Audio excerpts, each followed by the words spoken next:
Welcome to the Tipping Point Show. I'm Jimmy Evans. We have got a special program today.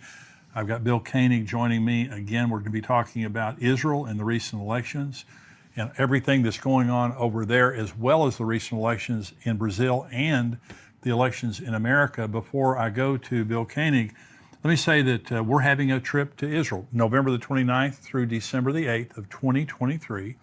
We will be taking a trip, a group, over to Israel. We want you to come with us. It's going to be In His Steps Israel tour with myself and also Pastor Ed Young. We're going to go to the Holy Land and go to the places where Jesus walked and talk about the places that are biblical and talk about the significance of that and end-time prophecy. We're going to go to the places where end-time prophecy is happening and also will happen. If you want more information or if you want to sign up to be a part of that tour, go to inspirationcruises.com/Evans. That information is right there on your screen. Now, this is not a cruise. We're going to fly over to Israel and we're going to tour over there, but it's inspirationcruises.com/Evans. I would love for you to be a part of this. Bring a group from your church, bring a group of your friends or your family. The more the merrier. We would love to have you come. So go on inspirationcruises.com/Evans. It'll give you more information. I'm very excited today to have Bill Koenig join me again. Bill is a journalist and served as a White House correspondent. He has a news service called Koenig World Watch Daily. His website has constantly updated stories from a large variety of news sources and can be found at watch.org. Bill is currently in Jerusalem, and we're going to be talking today about the most recent election and the ramifications of it related to Israel. Bill, thank you for joining me today. Thank you, Jimmy. Great to be with you. Well, you're in Jerusalem right now, and there's been a big election that just took place. And I mean, this is a right-wing coalition, if there ever has been one. And so That's talk right. just a little bit about what you're experiencing over there and what's going on. I'll tell you what, Jimmy, when I got my rental car on Tuesday night, the lady happened to be a conservative. She was thrilled with the outcome.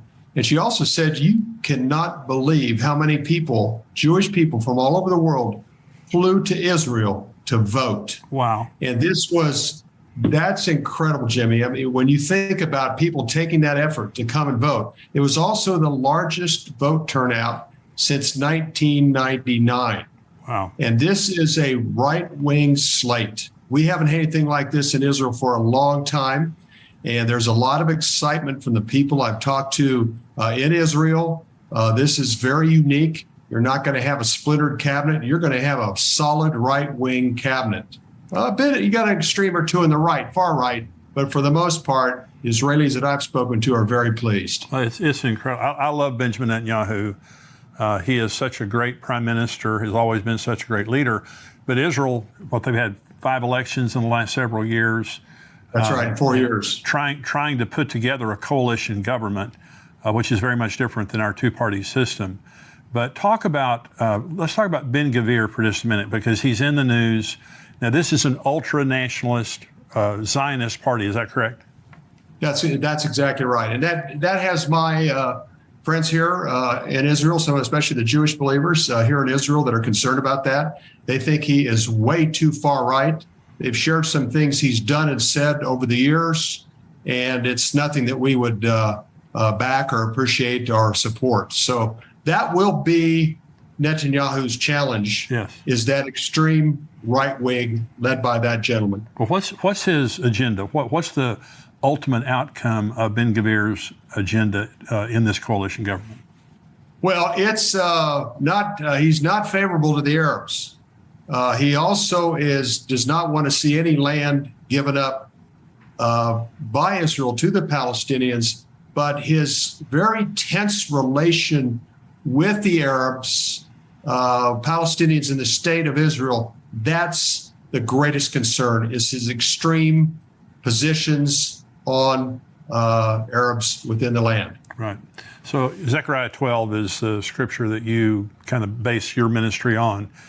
That's right. Jerusalem becoming, just this heavy, burdensome stone, diplomatic nightmare for the world, which it is. So now you have had Lapid as prime minister going around the world and to the United States saying he's in full support of a two-state solution.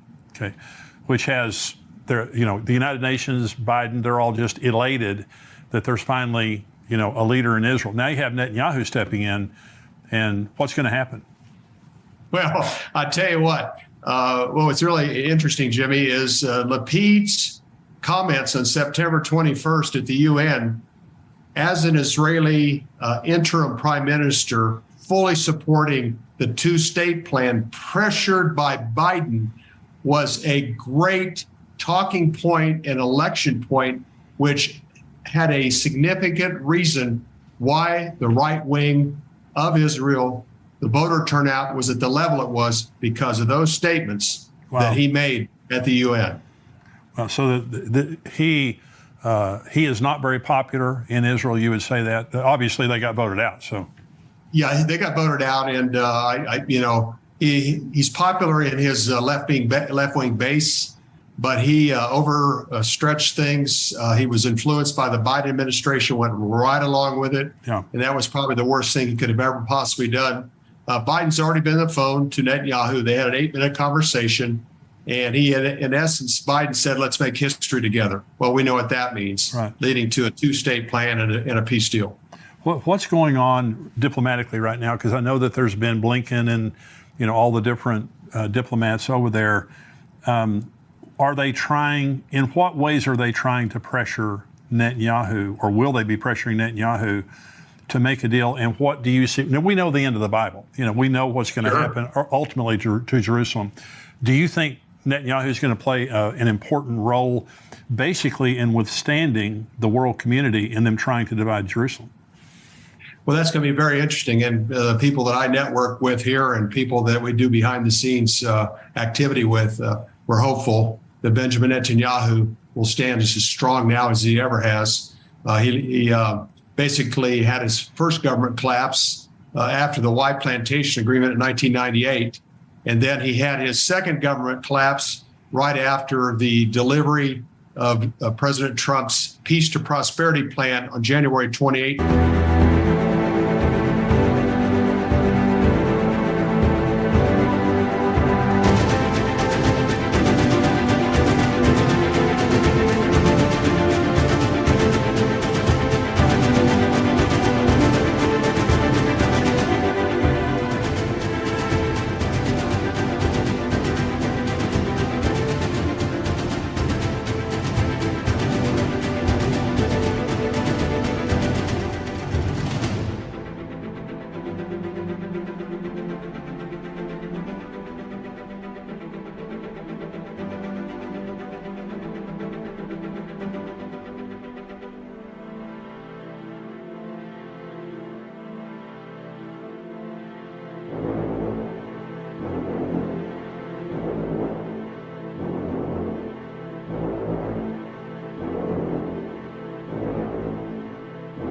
(2020) and his signing at the White House of the Abraham Accords on September 15, 2020.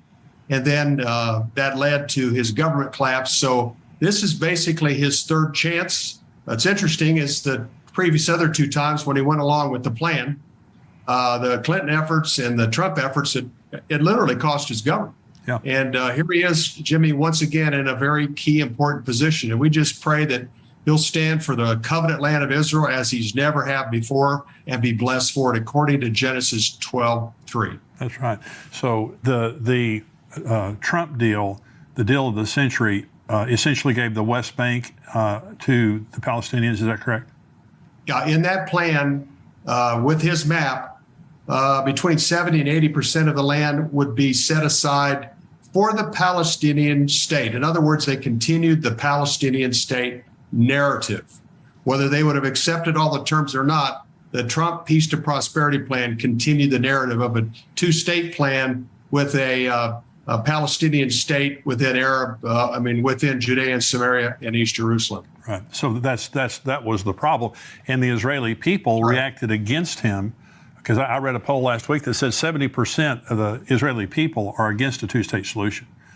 That's right. And it's interesting. The lady that checked me in at the airport, she said, we've given it a try. We've given the two-state plan a try. And this is the rental car lady at the Ben Gurion Airport. She says, we've given it a try. It hasn't worked. It's time to move on.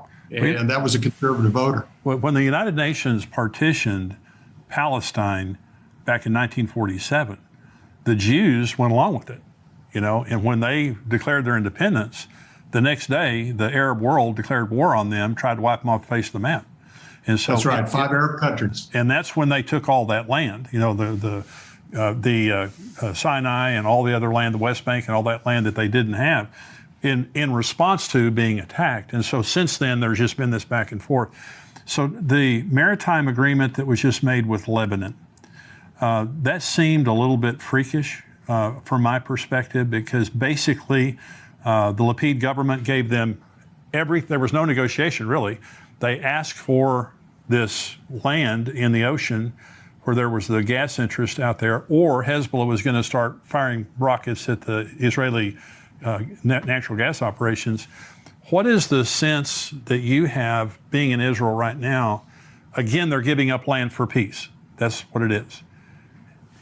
Well, that's going to be interesting, primarily because former ambassador to Israel, David Friedman, Trump's ambassador, he came out strongly in opposition of it, which is uncharacteristic for a previous ambassador to do that. Also, Benjamin Netanyahu and other members of his Likud party also said this is a terrible deal.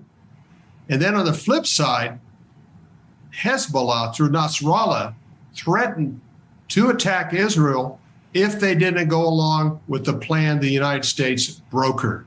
Right. So I think that speaks for itself, Jimmy, on just how bad a deal it is. Yeah, it's terrible. But on your previous visit here on the show, we talked about your book, Eye to Eye, which I hope everyone gets and reads, because you document, 124 specific instances where the United States government pressured Israel to give up land, and the natural catastrophes that have happened here, and most recently, Hurricane Ian. That's right. In direct response to us pressuring Israel to give up more land.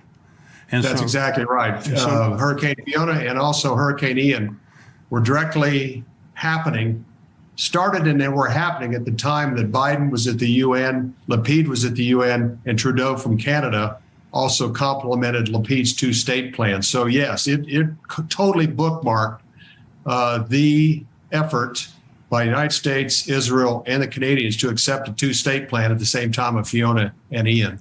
Well, this is being recorded on November the 8th. This is Election Day here in the United States, and we're praying for, God to move. We desperately need the move of God politically and spiritually in America, because these are dark, dark days to say the least.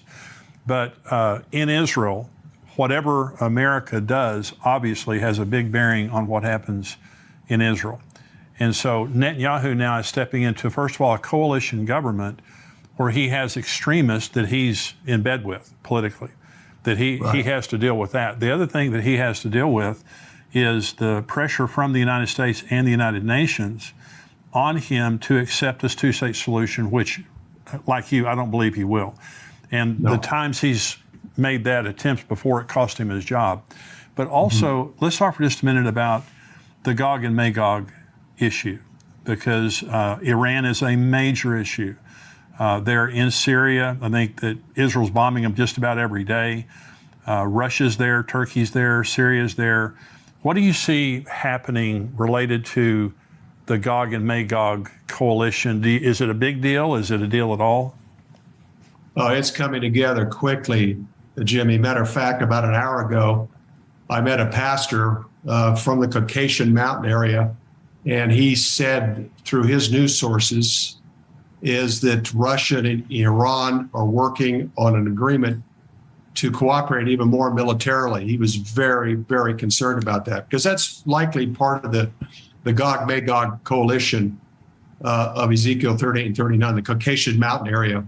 And also, we're watching Iranian drones being used in the Ukraine that Russia's purchased. Right. And the Ukraine is asked for us to ask Israel to assist in this area to create a defense against those drones. And that's angered Russia. And there's a possibility very soon that the pretty much ability for Israel to go into Syria or Lebanon at any time to take out Iranian weapons could be coming to a close. So I read an article about how Netanyahu, it's believed that he will bomb Iran if there's not a diplomatic solution found to stop their nuclear aggression. I don't believe there's a chance on earth that they're going to stop their efforts to get a nuclear weapon if they already don't have one. But he has the resolve to bomb them. And one of the things that I have, and this is just my personal opinion, but when Ezekiel says that God's going to put a hook in their jaw and drag them down, that's an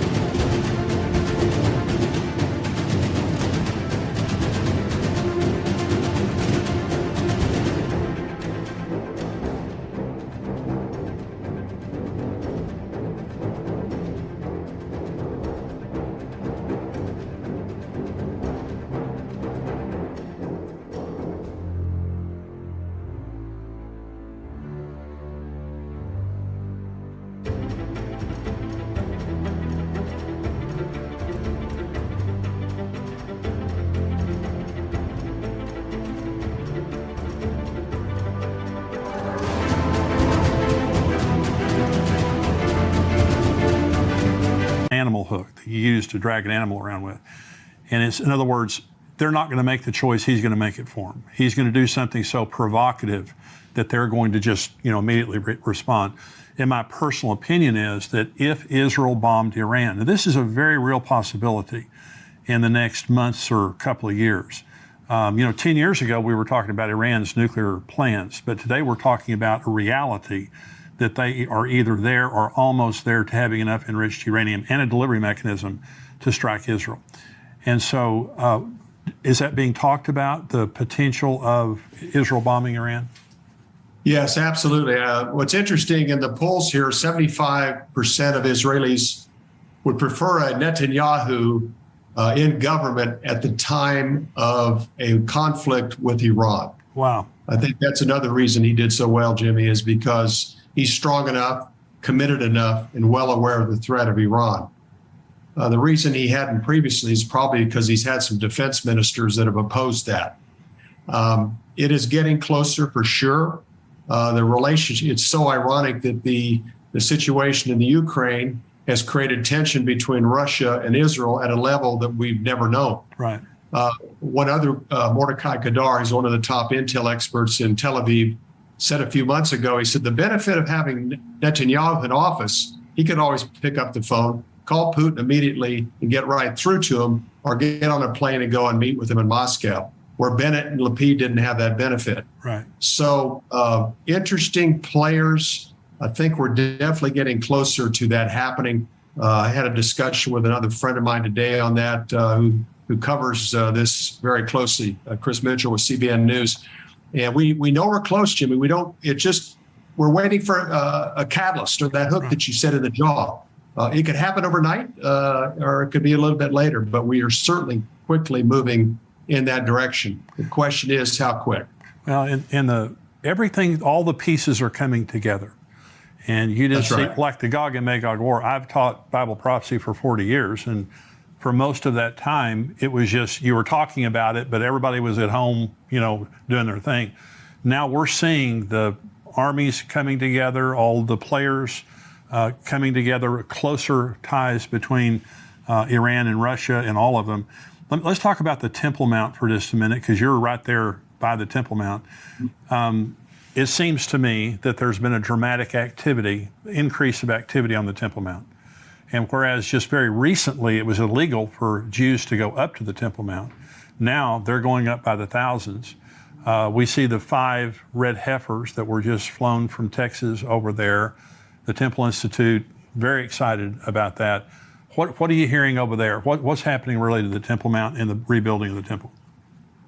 Well, that's interesting because I was with Byron Stinson. He's a Texas businessman who was involved in bringing the red heifers over to Israel.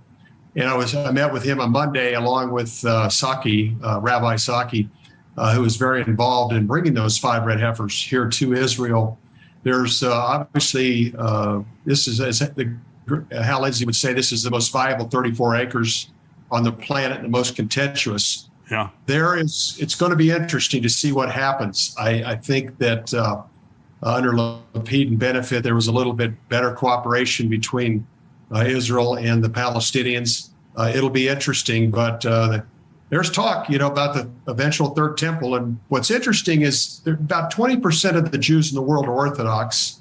That would be more prone to be interested in the third temple, where 80% Reform and Conservative are not. Right. So for those of us that are watchmen, this could be very significant. All they need is the ashes of one pure red heifer. There's been a few candidates over the last 20 years, but we're at a point right now, we could be getting close in a year and a half, 2 years, when that would be the point of preparing the ashes. Just all it takes is one. Right now, there's 5 here in Israel. So that's going to be interesting to follow from this point forward, especially with this new government. Well, I talked on my last program about they've actually practiced. First of all, they had 600 Levites practicing the Levitical singing, and then they practiced burning a heifer see how to do it and how much ash they would get from it and all that kind of stuff. So just a lot of stuff is happening that hasn't happened before. There are things happening that haven't happened for 2,000 years, so it's very exciting. So you were just in Brazil on your way to Israel. You were with President Bolsonaro's wife, I believe. You had a prayer breakfast. Talk about your time in Brazil. I was there for 5 days. We were there 4 days before the election with the Jerusalem Prayer Breakfast team, who in 2018 had the first Jerusalem Prayer Breakfast in Brazil.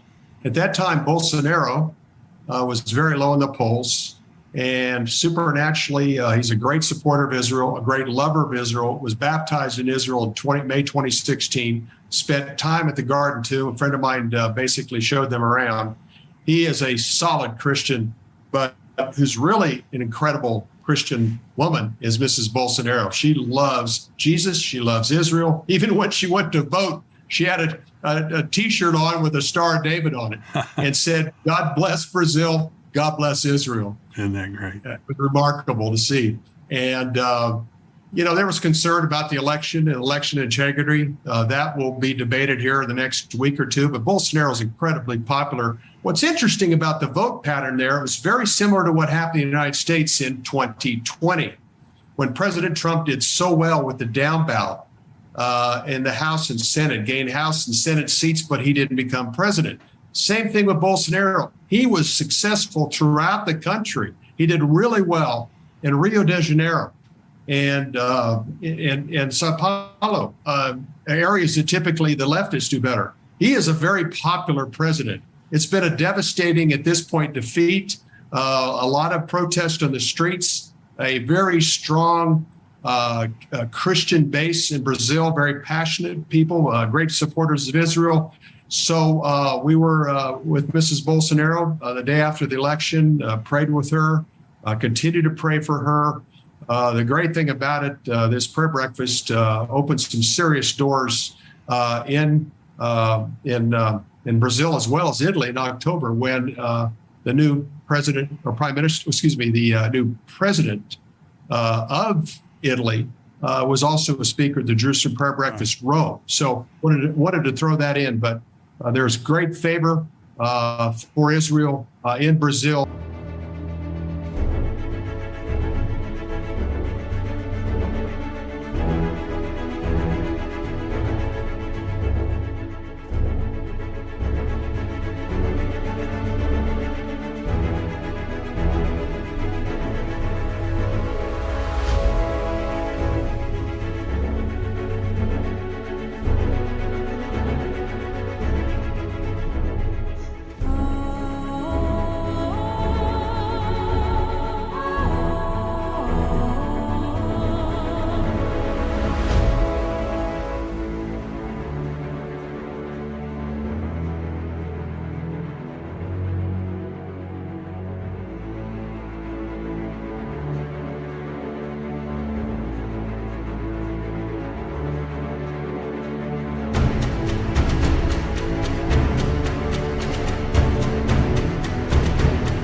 and we continue to pray for a positive outcome of this recent election. So was there a concern about the manipulation of the election electronically, the same as there was here in 2020?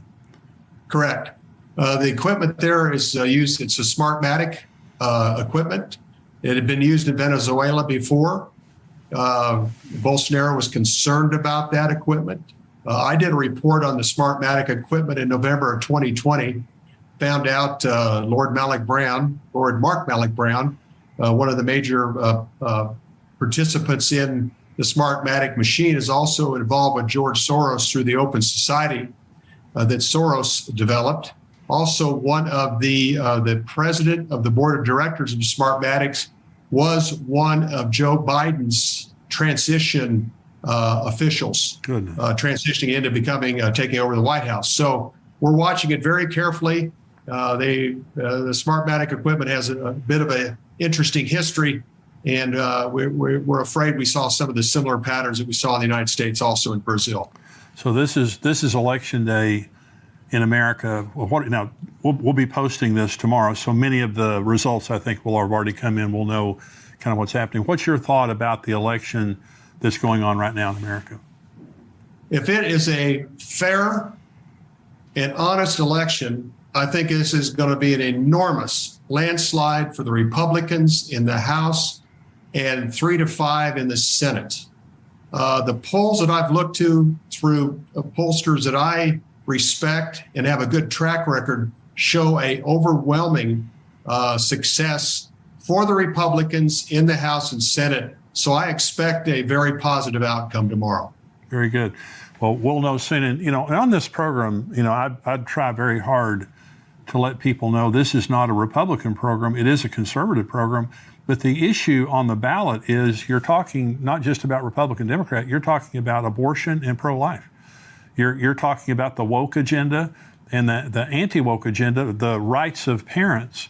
And literally, in many cases on the left, they want to take the rights away from parents and let the teachers and the administration decide what 5-year-olds and 6-year-olds are basically taught pornography and gender reassignment and all those things. So this really is, not with every single race, but in many races, it really is a battle between light and darkness and the future. It is. It absolutely. They thought they would get, let me put it this way, Jimmy, Democratic Party thought the Roe versus Wade decision, an emphasis on abortion and abortion rights, even up to the time of birth, and also promoting the LGBTQ agenda all the way even to kindergarten That's right. Age, and also pushing critical race theory would be enough for them to be successful. It was a total misread of the American voting population. There's going to be big gains in the Hispanic vote, the Black vote, white working women. I think, people are tired of the inflation. They're tired of the high price for gas. They're tired of the high price for much of what they have necessities, what they're having to pay for necessities. And I think Senator Tim Scott put it best a couple of weeks ago in an event with Hannity, that the majority in the Senate and House has cost the United States taxpayers an additional $4 trillion in debt. Wow. And that is onerous and going to have a great impact, not only in this generation, but future generations. Well, this has brought people together like no election I've ever seen. If there's anything good that's come out of the last 2 years, and when you see parents standing up and going to school board meetings and all those kinds of things, and just this defund the police movement and the trying to basically dismantle our criminal justice system, it's caused a lot of good people to stand up, and that's what we're going to need.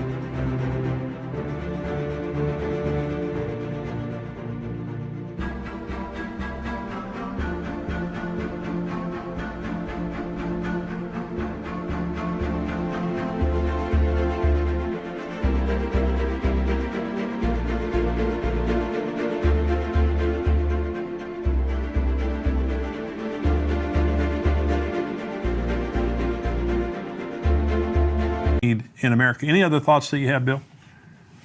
Yeah, I think great point. I think the independents looks like through the polls are overwhelmingly going to vote conservative, vote Republican. I think we're even going to see Democratic crossover. There's a lot of people in the Democratic Party concerned about the future of America. And I think as well as the groups that I mentioned, Hispanic, Blacks, white working mothers, I think we're going to see a tremendous move to a more serious administration. And I think also great for Israel, Jimmy, because the Republican Party is without a doubt the best friend that Israel has in Congress. Absolutely. And your book, Eye to Eye, and again, William Koenig, and it's on Amazon.com, but your book, it's absolute total evidence that the policy of America toward Israel affects us all. This is not just some, Vietnam or the Philippines or, some other nation out there. This is Israel, and that God is in an everlasting covenant with. And whenever you touch them, there's going to be you bless them, you're going to get blessed. You curse them, you're going to get cursed. And we have been devastated as a nation because of the poor policies, the anti-Israel policy that the Biden administration represents right now. So we need politicians that will come in and support Israel. And that's a big deal. God bless you, Bill. I love what you do. I love your ministry. I appreciate your input. Very insightful. I hope you have a wonderful time there in Jerusalem. I hope to get to talk to you again soon. Look forward to it. God bless you, Jimmy. Thank you. God bless you. We're going to go now to the subscriber-only portion of our program. If you're not a subscriber to endtimes.com, go to endtimes.com, $7 a month. $77 a year, you get the entire Tipping Point podcast right now, plus videos and articles that come out all week long, plus access to our archives, and there's a 7-day free trial. And so if you're interested in becoming a subscriber, go to endtimes.com and try us out for 7 days. I promise you're going to like it. It's going to be the best $7 a month you ever spent, because we're going to give you information in the news, from Scripture, from prophecy, from myself, from also Pastor Greg Laurie, Dr. Mark Hitchcock, and many others that will help to keep you encouraged and informed in these important days that we're living in. So if you're not a subscriber, go to endtimes.com, become a subscriber so you can see everything. If you are a subscriber and you're watching this on YouTube, you need to go over to endtimes.com to see the full podcast, or you can respond to your subscriber email that we sent you. Stay tuned.